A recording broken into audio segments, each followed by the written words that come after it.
praises to his name, he forgets not his own.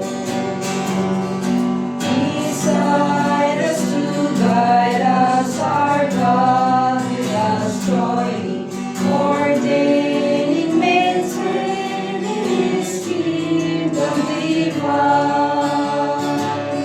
So from the beginning, the fight we were winning, the Lord was on our side, the glory behind. Let's remain standing for the opening prayer with Brother Ray. Let us bow our heads in praise. Our most gracious Heavenly Father, we thank you once again for this privilege and opportunity that you bring us here. Lord, salamat po sa patuloy po na pagagawin po sa amin. And, sa gagawin po namin na education in Noah, Lord, we give up to you.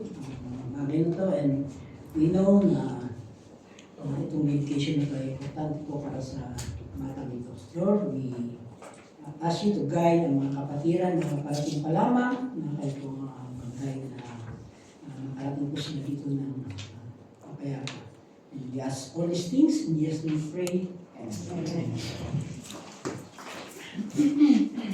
Let's remain standing in reverence to God's word as we call on Sis Hannah for the scripture. Good morning po sa lahat. I will read from Deuteronomy chapter 6 verses 4 to 7 and following that Proverbs chapter 22 verse 6. Deuteronomy chapter 6. Hear, O Israel, the Lord is our God, the Lord is one. You shall love the Lord your God with all your heart and with all your soul and with all your might. These words which I am commanding you today shall be on your heart. You shall teach them diligently to your sons, and shall talk of them when you sit in your house, and when you walk by the way, and when you lie down, and when you rise up. Proverbs chapter 22 verse 6. Train up a child in the way he should go, even when he is old, he will not depart from it. The word of the Lord.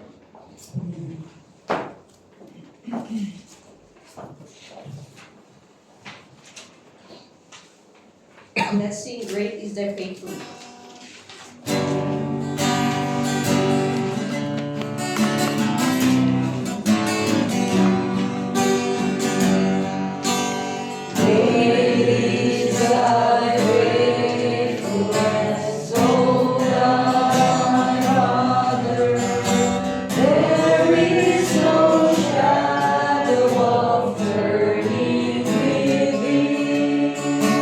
Thou changes not.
towards us all. Let's all be seated.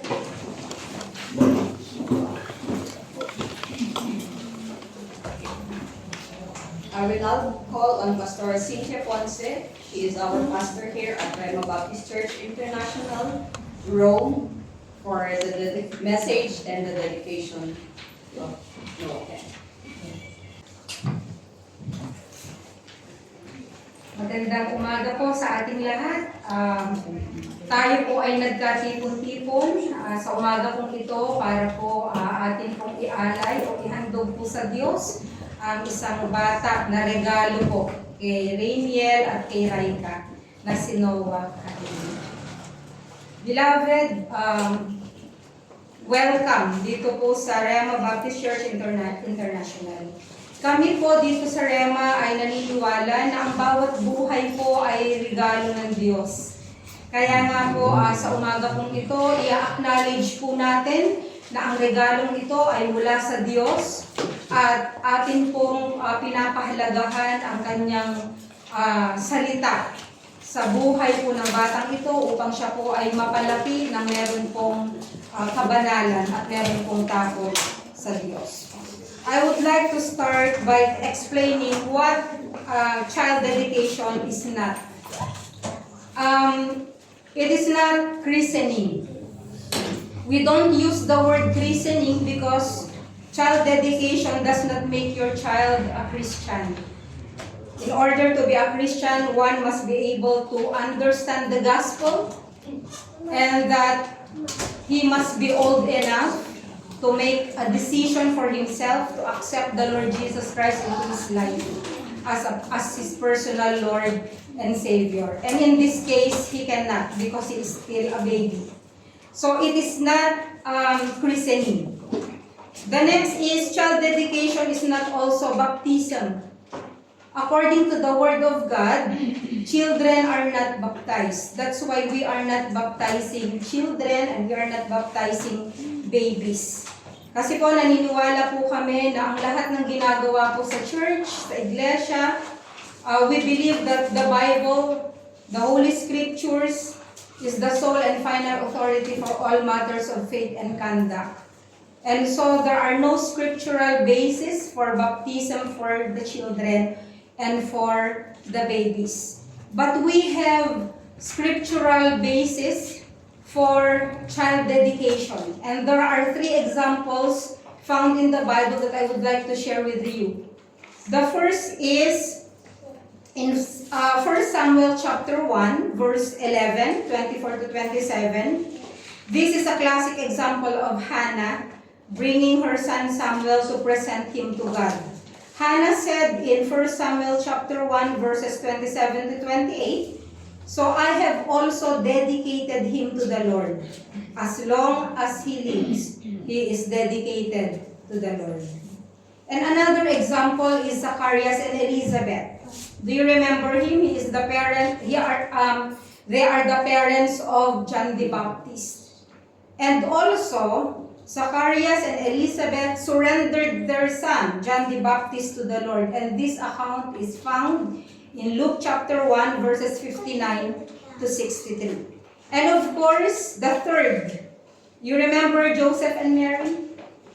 The earthly parents of Jesus. They brought the infant child Jesus to the temple following his circumcision at 8 days. And the account is found in Luke chapter 2, verses 21 to 24.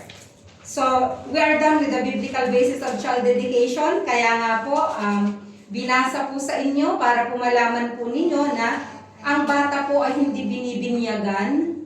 Ito po ay inihahandog sa Diyos. So, ngayong umaga po ay napakahalagang araw dahil nga po ito po ay child dedication ceremony para po kay Noah Kael Cornel. At gusto ko pong i-acknowledge na pwede pong tumayo ang mga magulang po ni Noah Kael. Tumayo lang po.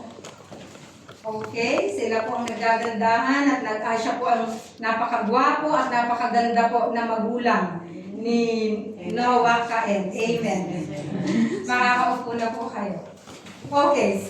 So parents, makinig. No? we believe na regalo po ng Diyos si Noah Kael sa inyo. But he is not totally yours. The Bible says, God is the owner of everything, including life. Kaya po si Noah ay hindi po sa inyo, pero ipinagkatiwala sa inyo ng Diyos. Kaya bawat magulang ay may malaking responsibilidad sa bawat anak na ibinibigay sa kanila ng Diyos. Kaya po sa iglesyang ito, itinuturo po ang kahalagahan at kasagraduhan po ng buhay, na ang bata po nandun pa lang po sa tiyan, nasa sinapupunan pa lamang po, ito ay buhay na. Hindi siya dugo na pwedeng ipalaglag o pwedeng patayin. Kundi ito po ay buhay na. Kaya po purihin po ang Diyos dahil po si Noah Kael ay buhay na nakikita po natin na ilabas po siya sa sinapupunan po ng kanyang ina na si Raika. At ito po ay regalo ng Diyos. So this is a great responsibility for both of you. Pumasok kayo sa responsibilidad na ito at darating ang panahon na ipagsusulit ninyo sa harapan ng Diyos, sa harap ng hukuman ng Diyos, kung paano nyo pinalaki ang batang ito. Kaya nga po ang bawat bata, kung ano ang magiging siya, napakalaki pong factor ang mga parents, ang mga magulang.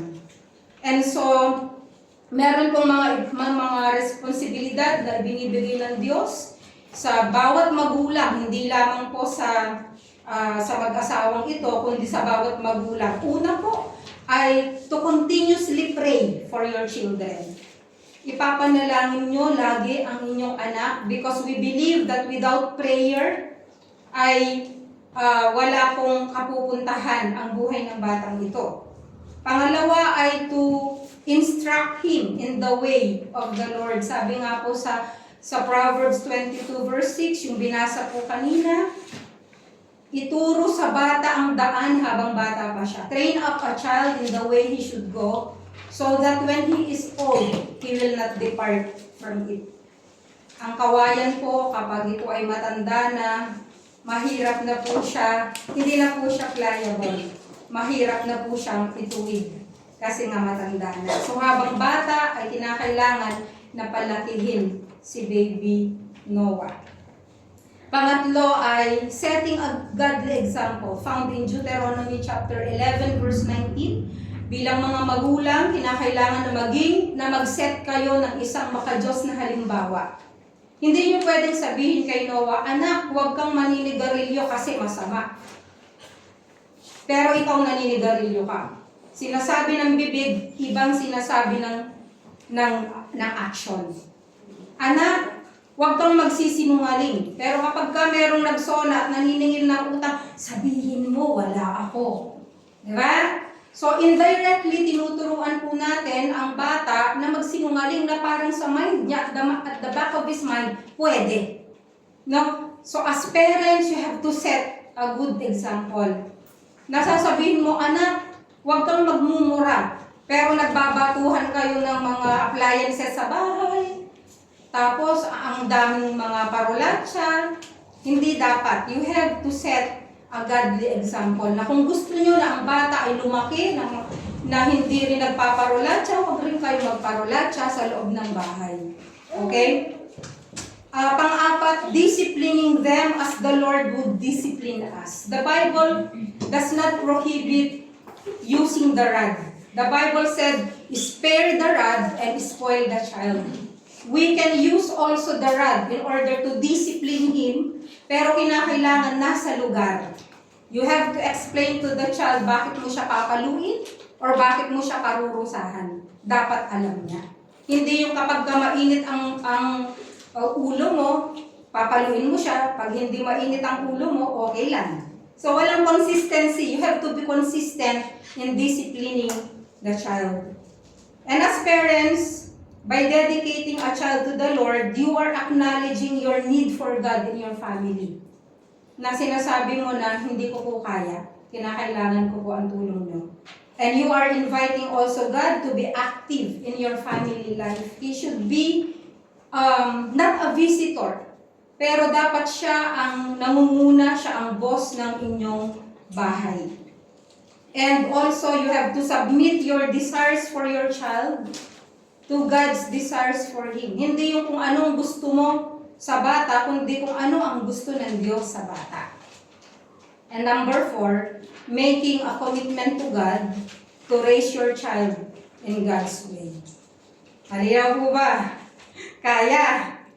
Amen. Kaya, Rainiel? Kaya, Raika? Pag nag-away o hindi nagkakaintindihan, hindi maririnig ng bata. Okay? Okay. So ngayon naman po sa mga godparents. Nasaan po mga godparents or mga ninong at ninang? Pwede po bang tumayo kayo? Tayo lang po. Para makilala. Okay, ang pogi at ang ganda ng mga ninong at ninang. Okay, thank you. Okay, so you may sit down. Okay, ito po para sa inyo.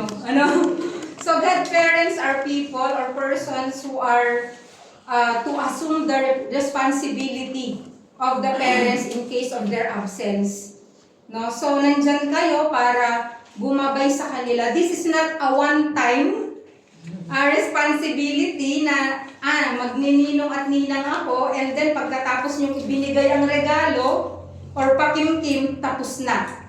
Hindi po. Napakasagrado po para sa amin, sa atin na mga Kristiyano, na ang pagiging ninong at ninang ay sagrado in a way na ang responsibilidad po, kaya nung tinanggap nyo yan, ang responsibilidad po ay habang nabubuhay po ang bata. Habang nabubuhay si Noah, nandyan po kayo na aalalay, andyan kayo na tutulong in case na mangangailangan po siya ng tulong someday. Hindi po natin alam kailan yon, pero may time po sa buhay po ng bata na maaaring kailangan niya ng tulong. At kayo po ang inaasahan po ng bata. You know what? You are so blessed and privileged kasi of all the friends, acquaintances, and relatives of Rainiel and Raika, they chose you. No, they handpick you, no, para maging ninong at ninang ng kanilang firstborn. Bakit po? Because they trust me. Naniniwala sila na you are reliable. Mapagkakatiwalaan kayo, pwede nila kayong sandalan, and they trust in your character, I believe. Na yung character po ninyo ay karapat-dapat na tularan ng batang si Noah. So, may confidence po sila sa inyo. Okay po? Kaya po? Ayan, walang uurong. And now may I ask the parents to come forward. Dito po kayo sa harapan muna. Okay, pupunta po tayo sa vows po ng hindi lang po sa kinakasal may vow, kahit po sa dedication. Okay, so just reply, okay? Do you recognize your child as a gift from God and that you acknowledge that you are just stewards of these gifts? Okay? Do you pledge as Christian parents that you will bring up your child in a Christian home, looking up to God for wisdom, strength, and guidance? Okay? Do you promise to pray for your child on a regular basis?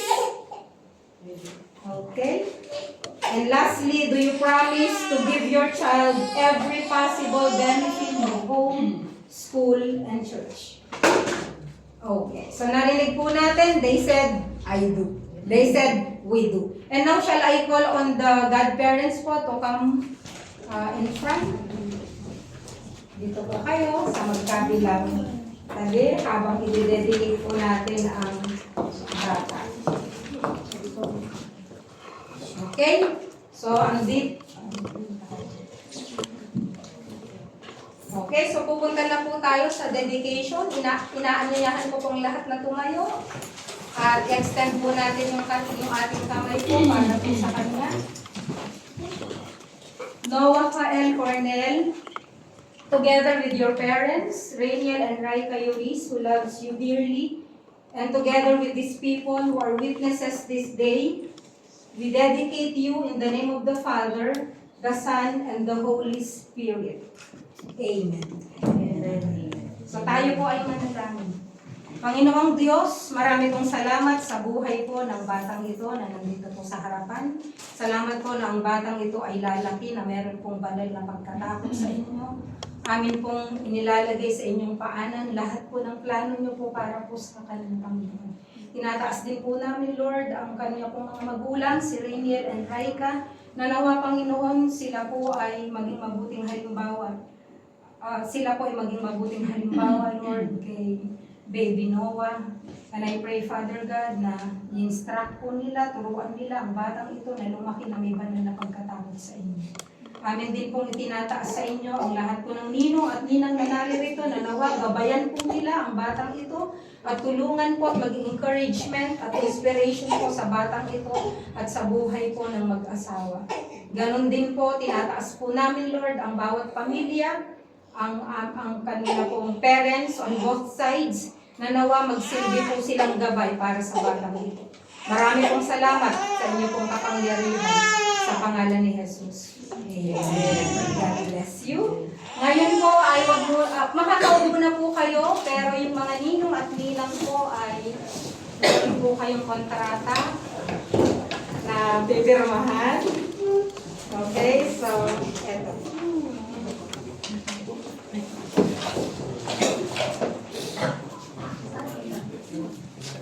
Sa gilid po ng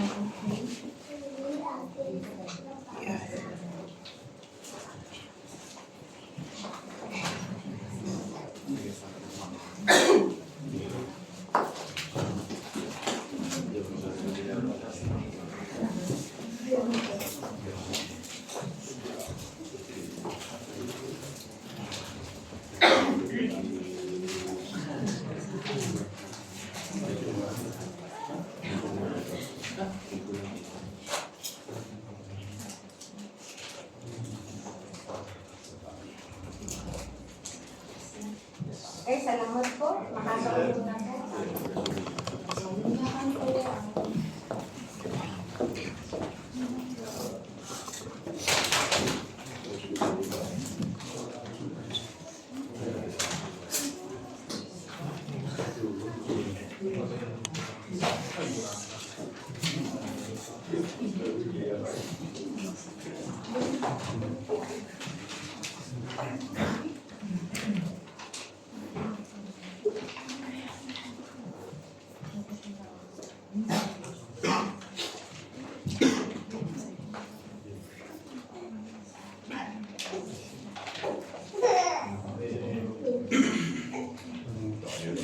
Dedications are Rema Baptist Church International, Rome, Italy.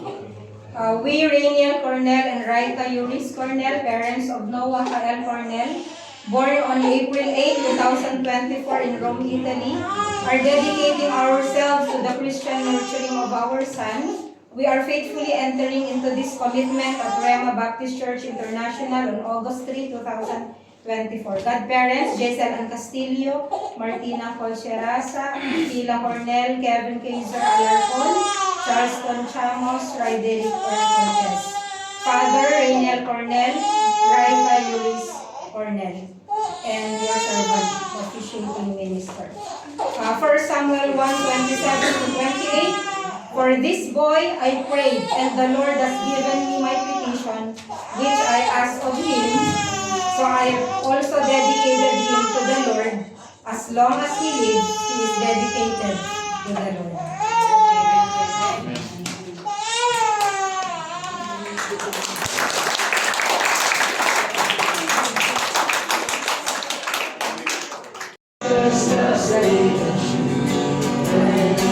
All the children of the world, they are precious things. Jesus loves the little children of the world. Jesus loves me. Jesus.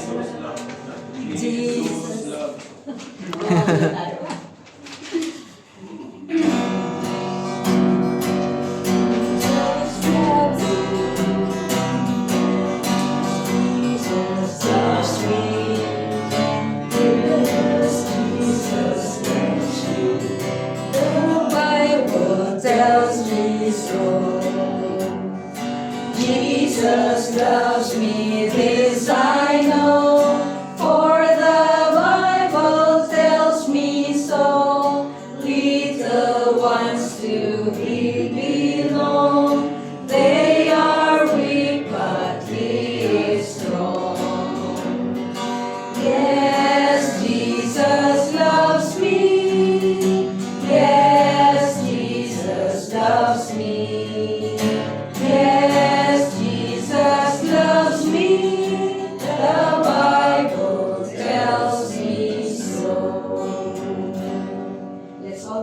for a while.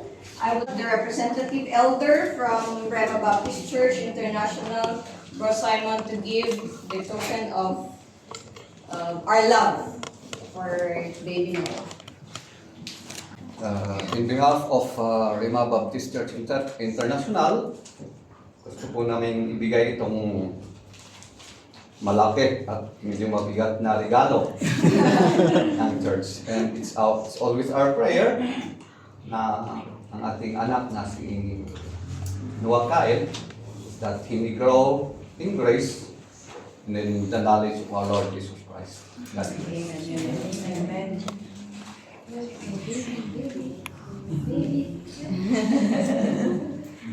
Okay. Thank you. Shall we all rise as we sing our closing hymn? And after po ng benediction, may short photoshoot po tayo before we go down to the locale to have our lunch po.